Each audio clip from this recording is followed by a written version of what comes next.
السلام عليكم ورحمة الله وبركاته. اللهم صل وسلم وبارك عليك يا حبيبي يا شفيعي يا رسول الله.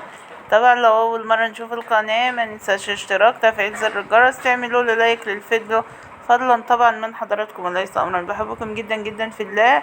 اسفة طبعا ما نزلتش فيديوهات من زمان، بس طبعا انا نازلة اقول كلمتين يا جماعة. انا مقدمة القناة دي محتوى اكل وتنظيفات روتينات يعني. فالحمد لله هي اجت في مرحلة، الحمد لله نحمد الله على كده. اجت في مرحلة ادت كان المشاهدات ما شاء الله ما شاء الله. انما دلوقتي انا بقدم الفيديو والله العظيم يا جماعة ما بيجي عليه 10 15 مشاهدة. ايه السبب بقى؟ يعني ايه السبب؟ ان انا لو انتوا عايزين ان انا اغير المحتوى بتاعي ماشي عرفوني، انما ان انا اتعب في التصوير وفي المونتاج وفي التسجيل واللهم صل على محمد وعلى ال محمد في كل حاجة، التصوير مش بالساهل. يعني الفيديو اللي بتقدم يا جماعة والله العظيم في 8 دقايق او 3 دقايق انا ببقى شغالة عليه طول اليوم. يعني مش ببقى مثلا في يوم واحد او نص ساعة او 8 دقايق اللي انا مصورة فيهم الفيديو، لا ببقى شغالة عليهم طول اليوم. فانا مش عارفة اعمل ايه، اغير محتوى القناة يعني اخليه مثلا طبعا مش فلوجات، لان اصلا احنا ما عندناش اماكن ان احنا نعمل فيها فلوجات، فهيبقى مستبعد الفلوجات والسفر والكلام ده. طيب ها روتين دراسي؟ هو فين الروتين الدراسي؟ مش كل يوم هيبقى روتين دراسي، يعني هي الحياة كده. فانا والله العظيم يا جماعة انا جالي احباط جامد من اللي انا بعمله ده، ومش لاقيه له نتيجة. يعني انا بتعب على الفيديوهات وما تلاقيش نتيجة، يعني انا تعبانة جدا من الموضوع ده. فشور عليا اعمل ايه؟ شور عليا اقفلها؟ والله لو قلت لي اقفليها واقتنعت يعني بكده انا هقفلها. انا طبعا معايا 2200 متابع، علشان ال 2200 متابع يبقى بس 10 مشاهدات؟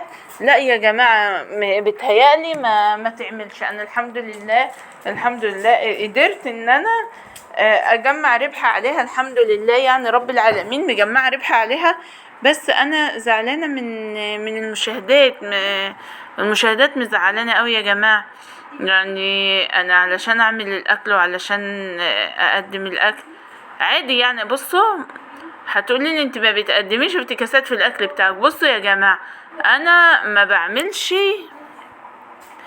بحملش نفسي فوق طاقتها في الاكل. يعني انا ما قدرت ان انا اعمل الاكل ده، فانا بعمله وبقدمه على القناه.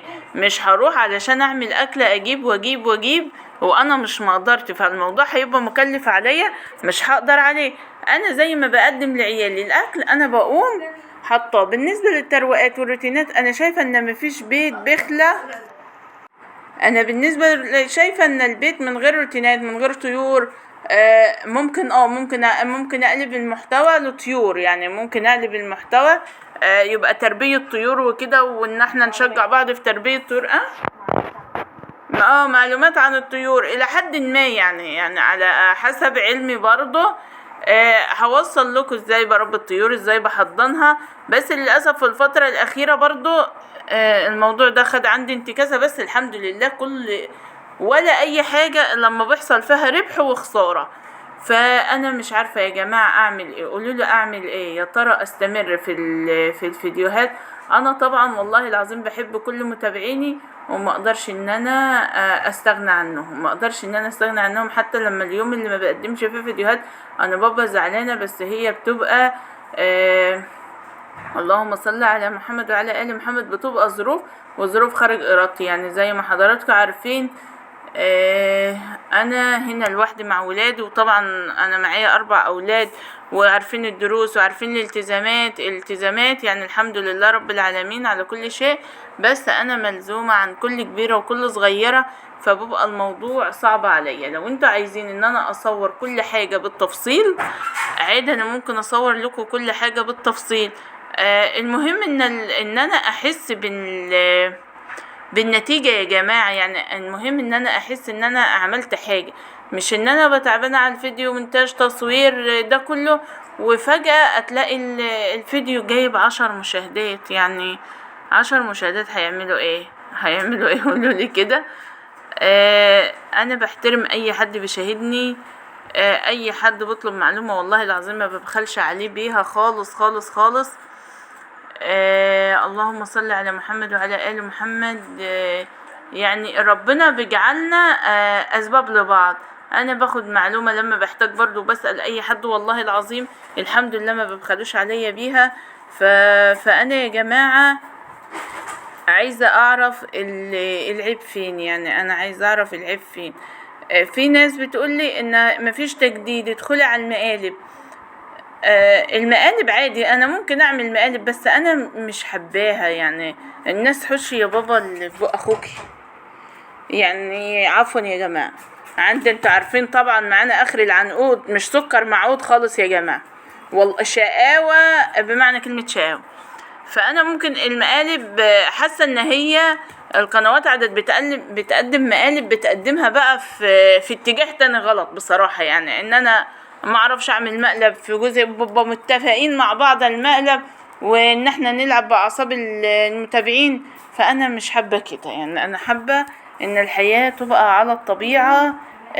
تبقى على الطبيعة، تبقى زي ما انا عايشاها علشان نسهل الحياة على بعض. لان الحياة مش محتاجة ان احنا نعقدها على بعض، الحياة محتاجة حد يهون على التاني. يعني انا شايفة كده يعني. فمانيش عارفة وجهة نظري دي صح ولا غلط. مش عارفة اعمل ايه والله العظيم يا جماعة. يعني بصوا، الموضوع ده مزعلنا خالص، لان تعبي كده مش هيجيب نتيجة. وانا فتحاها، انا مش فتحاها كهزار او كان انا اعرض بيتي، انا فتحاها كشغلي. يعني عارفة ان ده شغلي وعارفة ان ربنا هيرضيني فيه.